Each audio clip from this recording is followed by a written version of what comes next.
నమస్తే, నేను మీ సతీష్. ఆంధ్రప్రదేశ్లో అధికారంలో ఉన్నటువంటి కూటమి ప్రభుత్వం, కూటమి పార్టీల మధ్య కుంపటి పెట్టేటువంటి కుట్రలు జరుగుతూ ఉన్నాయా? మరి అధికారం కోల్పోయిన వైసీపీ తమ రాజకీయ మనుగడను కొనసాగించేందుకు ఇదే అస్త్రంగా మలుచుకోవాలని చెప్పి చూస్తూ ఉందా? ఇవే అంశాలు మనతో విశ్లేషించేందుకు సీనియర్ జర్నలిస్ట్ దుర్గా కుమార్ గారు ఉన్నారు.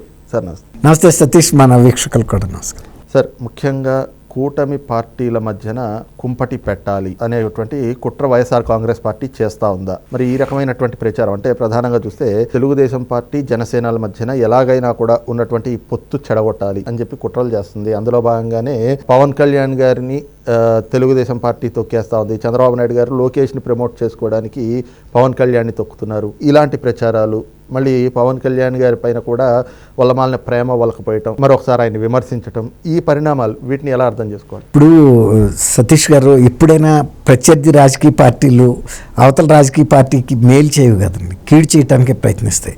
అసలు యాక్చువల్గా మీరు కొంచెం ముందుకెళ్తే ఈ పొత్తు ఏర్పాటు అవుతున్న సందర్భంలో పొత్తు ఏర్పాటుకి ఏ రకంగా అవరోధాలు కల్పించాలో, ఎన్ని ఆటంకాలు కల్పించాలో, ఎన్ని విభేదాలు సృష్టించాలో అన్ని ప్రయత్నాలు వైఎస్ఆర్సీపీ వాళ్ళు చేశారు. అసలు ఇది పొత్తు కుదరదని, పొత్తుకు సాధ్యం కాదని, తర్వాత బీజేపీ వాళ్ళు చంద్రబాబుని దగ్గరికి రానివ్వరని, ఇట్లా రకరకాలుగా ప్రయత్నం అయితే చేశారు. చివరి నిమిషం వరకు అసలు వీళ్ళ సీట్ల దగ్గర తేడాలు వస్తాయి, కొట్టుకుంటారు, పొత్తు చెదిరిపోద్దని కూడా చెప్పారు. పోటీ చేస్తున్న సందర్భం అన్ని సీట్లు పంపిణీ అవుతున్నప్పుడు కూడా మళ్ళీ అక్కడ కూడా విభేదాలు తలెత్తి మళ్ళీ మొదటికే వస్తుంది కథ అని కూడా చెప్పారు. కానీ మళ్ళీ పొత్తు కుదిరినా సరే ఈ కూటమి మమ్మల్ని ఏం చేయలేదు, ముగ్గురు కలిసి వచ్చినా కూడా మేము 175కి 175 సీట్లు గెలుస్తున్నామని కూడా చెప్పారు. ఒక రకమైన అభద్రతా భావం వైఎస్ఆర్సీపీ పార్టీలో మొదటి నుంచి ఉందండి. దాన్ని బయటపడకుండా మేకపోతు గంభీర్యం ప్రదర్శించారు. పొత్తు కుదరదనే కాన్ఫిడెన్స్లో కూడా ఉన్నారు. కానీ పొత్తు ఎప్పుడైతే కుదిరిందో వాళ్ళ ధైర్యం చెదిరిపోయింది. ధైర్యం చెదరటమే కాదు, ఆ ఫలితం కూడా అట్లాగే వచ్చింది. ఊహించని షాట్. అసలు 175 కాక 11 సీట్లకు వచ్చింది. అసలు అది కూడా అతి కష్టం మీద. అయితే ఇక్కడ మనం ఒకటి ఏంటి ఆలోచించాలంటే, పవన్ కళ్యాణ్ గారు అంటే జగన్మోహన్ రెడ్డి గారికి ఎంత ద్వేషం ఉందో మనకు తెలుసు. ఆయన ప్రతి సందర్భంలోనూ అది వేదిక, స్టూడెంట్స్ వేదిక అయినా అదే మాట్లాడేవాడు, లేకపోతే ఏదన్నా వ్యాపార వర్గాలకు సంబంధించింది, ఇతర వృత్తుల వాళ్ళకి సంబంధించింది, లేకపోతే ప్రభుత్వ కార్యక్రమాలైనా సరే ఆ కార్యక్రమాల్లో కూడా పవన్ కళ్యాణ్ గారి మ్యారేజెస్ గురించి చాలా వ్యక్తిగతమైన అంశాలని చాలా అసభ్యమైనటువంటి భాషలో చెప్తూ ఉండేవాడు. అంటే ఆయనకి ఏంటంటే పవన్ కళ్యాణ్ గారు అంటే అసలు మేము అసెంబ్లీ గేట్ కూడా ఆయన తాకనివ్వని, ఆయనే కాదు వాళ్ళ శాసనసభ్యులు రోజా లాంటి వాళ్ళు, అంబటి రాంబాబు పేరుని ఏ సామాజిక వర్గం వాళ్ళని ఆ సామాజిక వర్గంతో తిట్టిస్తాడు కదా, బొత్స సత్యనారాయణ గారిని, వీళ్ళందరి జయం పవన్ కళ్యాణ్ ఇలా టార్గెట్ చేసి కూడా చేశారు. కానీ అవన్నీ కూడా విఫలం అలా. ఇంకోటి ఏం చేశారంటే ప్రభుత్వం ఏర్పాటు అయిన తర్వాత కూడా ఎలా చేయాలి దీన్ని అంటే అది ఎలా చేయాలనేది నైస్గా అంటే బయట పడకుండా ఎన్డీఏ కూటమిలో పవన్ కళ్యాణ్ గారికి అందరితో బాగా పరిచయం ఉంది, ఆయనకి బాగా సాన్నిహిత్యం ఉంది.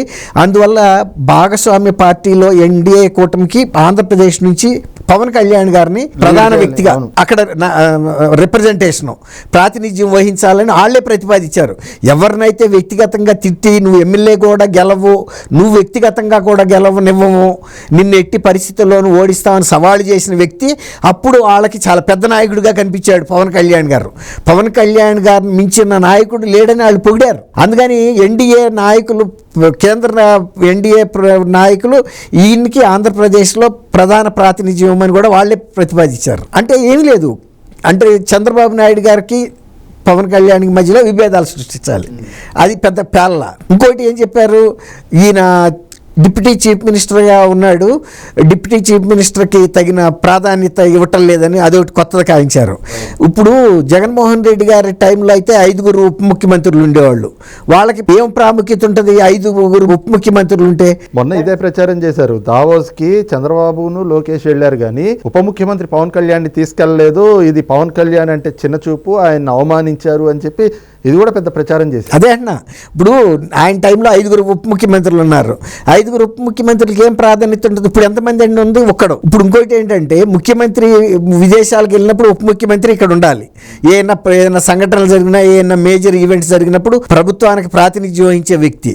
ఐటీ శాఖ మంత్రి లోకేష్ కాబట్టి ఆయన వెళ్ళాలి. అంతేగాని ముఖ్యమంత్రి ఎప్పుడన్నా వెళ్తారండి? రాష్ట్రపతి ఉపరాష్ట్రపతి ఎప్పుడన్నా విదేశీ పర్యటన జరగడం మనం చూసామా? ఇప్పుడు ఒక ఫ్లైట్లో కూడా ఎక్కకూడదు కదా.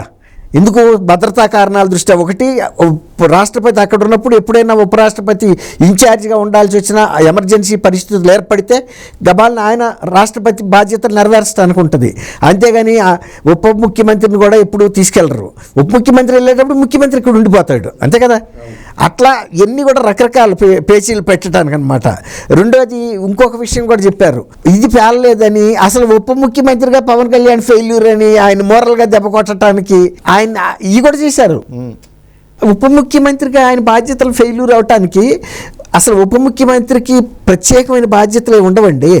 ముఖ్యమంత్రి ఎప్పుడైనా విదేశాలకు వెళ్ళినప్పుడో లేకపోతే అనారోగ్యం పాలైనప్పుడో ఎక్కువ కాలం దేశంలో లేనప్పుడు ముఖ్యమంత్రి బాధ్యతలు నెరవేరుస్తాడు.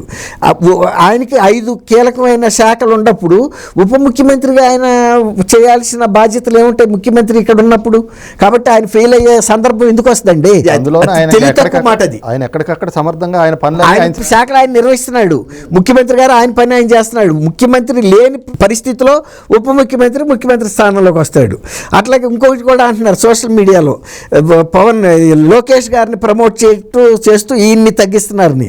ఇప్పుడు లోకేష్ గారిని ప్రమోట్ చేయడానికి ప్రత్యేకంగా ఏం ప్రయత్నం ఏమి ఉంటుందండి? ఆయన యువగళమని తెలుగుదేశంలో ఉన్నప్పుడే ఆయన రాష్ట్ర వ్యాప్తంగా తిరిగాడు కదా. ఆయనకంటూ ఆయన గుర్తింపు ఆయనకు ఉంది. వాళ్ళ ప్రభుత్వంలోకి వచ్చిన తర్వాత ఆయన ఉండ శాఖలకి ఆయన ఉంటాడు, కానీ ఉప ముఖ్యమంత్రిగా కూడా తను ఎప్పుడు చెప్పుకోలేదు కదా. లేకపోతే ముఖ్యమంత్రి కుమారుడిగా ఆయనకేం ప్రత్యేకమైన అధికారాలు లేవు, హక్కులు కూడా లేవు, ప్రాధాన్యత కూడా ఉండదు. ఏ శాఖకి మంత్రిగా ఉన్నాడో అంతవరకు ఉంటాడు. ఏంటంటే ఏదో ఒక విధంగా కూడే కాపురాన్ని చెడగొట్టకపోతే అని ఏదో మోటు సామెత ఉంది. అట్లా కూటమిని భగ్నం చేయడానికి వీళ్ళు అనేక ప్రయత్నాలు చేస్తున్నారు. ఇప్పుడు వాళ్ళు బలపడలేరండి. అసలు ఆ పార్టీ ఉంటుందా లేదా అనేది అనుమానంలో పడిపోయింది. విజయసాయి రెడ్డి మొన్న ఇంకా స్పష్టంగా చెప్పాడు, కొండ పగలగొట్టినట్టు చెప్పాడు. జగన్మోహన్ రెడ్డి పరిపాలనకు పనికిరాడు, ఇతను చెప్పుడు మాట్లాంటాడు. సో ఒక్క కోటరీలో ఇరుక్కుపోయాడు. కోటరీ వాళ్ళు ఏది చెప్తే అది, ఆయనకి కళ్ళు చెవులు లేవు, వాళ్ళు చెప్పింది విని పరిపాలన చేస్తున్నాడు. ఒక రకంగా ధృతరాష్ట్ర పాలన అన్నట్టు చెప్పాడు. ఇతను మారేది లేదు, పార్టీ బలపడేది లేదు. ఓ రకంగా నేను పార్టీలోంచి వెళ్ళిపోవటమే నా అదృష్టం అని చెప్పాడు. పార్టీలో ఉండే కన్నా నేను బయటే ప్రశాంతంగా ఉండా అన్నాడు. తర్వాత పార్టీలో అంతర్గత కుమ్ములాటలు జరుగుతున్నాయని చెప్పాడు. అంతర్గతంగా రాజకీయాలు జరుగుతున్నాయని చెప్పాడు. ఇంకా అనేక అంశాలు ఆయన పార్టీలో ఈ పార్టీకి మనుగడ లేదు, జగన్మోహన్ రెడ్డి ఒక నాయకుడిగా తగడు, నేను వాళ్ళ దగ్గర 3 తరాలు పనిచేశాను, కానీ జగన్మోహన్ రెడ్డి చేసిన అవమానాలు నేను మర్చిపోలేను, ఆ అవమానాలు భరించలేక నేను వెళ్ళిపోయాను, 3.5 సంవత్సరాలు భరించాను కూడా చెప్పాడు. అంటే జగన్మోహన్ రెడ్డి ప్రవర్తన అత్యంత సన్నిహితుడైన విజయసాయి రెడ్డి పట్ల అలా ఉంటే ఇక మామూలు కార్యకర్తలను ఇతర ఎమ్మెల్యేలు మాజీ ఎమ్మెల్యేల పరిస్థితి ఎలా ఉంటుందో మీరు అర్థం చేసుకోండి. కొడాలి నాని ఆయన భుజానెత్తుకు మోస్తున్న వ్యక్తి మొన్న వెళ్ళి ఆయనతో పాటు గుంటూరు వెళ్దామని వెళ్తే ప్యాలెస్లోకి ప్రవేశంలాగా ఈరాళ్ళ మీద రప్పల మీద కూర్చుని ఉన్నాడు. కాబట్టి కూటమిని పగలగొట్టడం ద్వారా వాళ్ళు బలపడలేరు. ముందు వాళ్ళు పాజిటివ్గా వాళ్ళ పార్టీని వాళ్ళు పటిష్టం చేసుకోవాలి. అది ఫెయిల్యూర్ అయ్యి వీళ్ళ మీద పడితే అది జరగదండి. వాళ్ళు ఒక పరిపక్వతతో పూర్తి అవగాహనతోనే కూటమి ఏర్పాటు చేసుకున్నారు.